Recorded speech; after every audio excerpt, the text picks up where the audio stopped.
एक बार भगवान बुद्ध के शिष्य बुद्ध से पूछते हैं, बुद्ध, आप हमेशा भोजन को आराम और प्रेम से ग्रहण करने को क्यों बोलते हैं और भोजन को संतुलित मात्रा में ही ग्रहण करने को क्यों कहते हैं?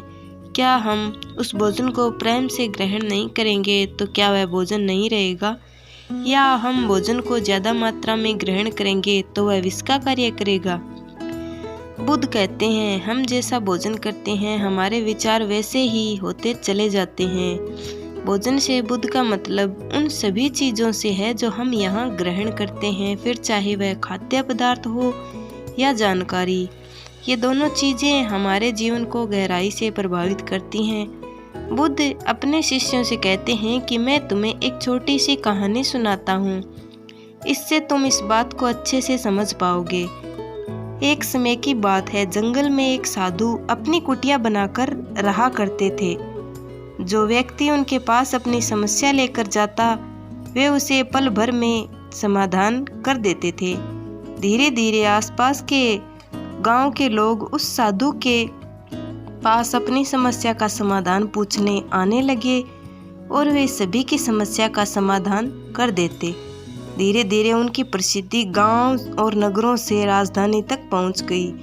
साधु को प्रसिद्धि की बात उस राज्य के राजा के कानों पर भी पड़ी। तो एक दिन राजा अपने मंत्री और सेनापति के साथ साधु महाराज से मिलने पहुंचे। राजा ने साधु से कहा, महाराज, मैंने आपके बहुत चर्चे सुने हैं। मैंने सुना है कि आपके पास हर समस्या का समाधान है, इसलिए मुझे लगता है कि आपकी सबसे ज़्यादा ज़रूरत हमारे राज दरबार में है, जहाँ पर प्रजाजन हर रोज़ नई नई समस्या लेकर आते हैं। आप यहाँ जंगल में अपना समय क्यों बर्बाद कर रहे हैं? आपको तो यहाँ ठीक से खाना भी नहीं मिलता होगा, जंगली फल तोड़कर खाने पड़ते होंगे, पत्थरों पर सोना पड़ता होगा। आप हमारे साथ हमारे महल चलिए, वहाँ आपको हर प्रकार की सुख सुविधाएं दी जाएंगी। खाने में स्वादिष्ट व्यंजन और पकवान होंगे, आप उनका स्वाद लीजिए। आप यहाँ कहाँ अपना समय गंवा रहे हैं? आप हमारे साथ हमारे राज दरबार में बैठिए और राज दरबार की शोभा बढ़ाइए।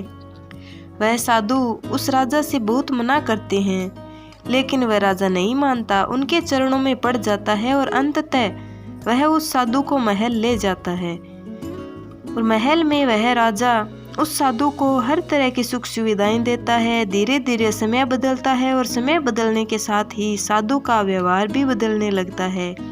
आप विश्वास नहीं करेंगे, उस राजा के महल में रहते रहते उस साधु का व्यवहार पूरी तरह से बदल जाता है। इस बात को वह साधु भी नहीं समझ पाता कि आखिर उसका स्वभाव इतना क्यों बदल रहा है। फिर साधु एक दिन अचानक मौका पाकर उस महल से भाग जाता है, लेकिन वह अपने साथ कुछ कीमती सामान लेकर भागता है, जिसमें रानी के हार, कीमती हीरे और मोहरें होती हैं। जब राजा को साधु की चोरी का पता चलता है तो वह अपने सिपाही उसके पीछे भेज देता है उसे पकड़ने के लिए। सिपाही साधु को हर जगह खोजते हैं, लेकिन वह उन्हें कहीं नहीं मिलता। वह साधु जंगल की तरफ भागता है और भागते भागते थक जाता है। तब जंगल के बीचों बीच आकर एक पेड़ के नीचे बैठ जाता है। जैसे वह पेड़ के नीचे बैठता है, पेड़ से एक फल टूटकर साधु के पास गिरता है। साधु को बहुत जोरों की भूख लगी थी, इसलिए वह उस फल को खा लेता है। वह फल एक औषधि होती है जो पेट में जाने के बाद उसे बीमार कर देती है। अगर बिना जरूरत के औषधि भी ली जाए तो वह शरीर को नुकसान पहुंचा सकती है। वह औषधि भी उस साधु को बहुत बीमार कर देती है। वह इतना बीमार हो जाता है कि उसकी मरने की हालत हो जाती है और उसका शरीर सूखकर एकदम लकड़ी की तरह हो जाता है। अब उस साधु को विचार आता है कि आखिर मैं क्यों उस राजा के धन के लेकर भाग रहा हूँ? मैं तो एक संत था ना जाने मुझे क्या हो गया, मैं व्यर्थ में ही इस धन को लेकर भाग रहा हूँ। यह विचार आते ही वह साधु आत्मग्लानि से भर जाता है और उसे बहुत पश्चाताप होता है और वह महल वापस जाता है और राजा का धन वापस करने लगता है। यह देखकर वह राजा बड़ा आश्चर्यचकित होता है और साधु से कहता है कि जब तुम्हें वापस ही करना था तो तुम इस धन को लेकर भागे ही क्यों? यह सुनकर वह राजा से कहता है, क्षमा कीजिए राजन, पर पिछले कुछ महीनों से आपका अन्न खाया है, इसलिए मेरी सोच बिल्कुल आपके जैसी हो गई है। वो तो भला हो उस वृक्ष का जो उसने मुझे वह औषधि वाला फल दे दिया जिसे खाकर मैं बीमार पड़ गया, और आपका जितना भी मैंने खाया था वह सब उस बीमारी में निकल गया, और तब जाकर मुझे होश आया कि मैं कितना गलत कर रहा था। वह साधु उस राजा से कहता है कि आपका जितना भी धन है वह आपने मेहनत करके नहीं कमाया, उसे या तो आपने छीना है या फिर वसूला है, इसलिए इस धन के सेवन ने मेरी बुद्धि भ्रष्ट कर दी थी। कहानी खत्म करने के बाद बुद्ध शिष्यों से कहते हैं, जो भी हम ग्रहण करते हैं वही हमारे भविष्य को निर्धारित करता है।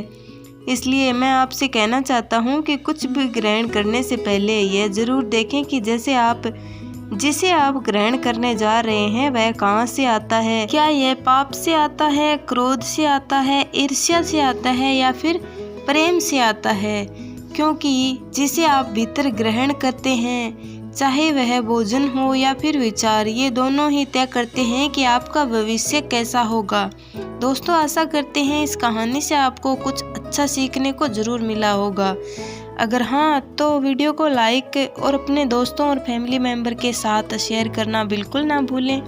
साथ ही साथ अगर आप हमारे चैनल पर नए हैं तो प्लीज़ इस चैनल को सब्सक्राइब करके बेल आइकन को प्रेस कीजिए ताकि आने वाली वीडियो की नोटिफिकेशन आप मिस ना कर सकें।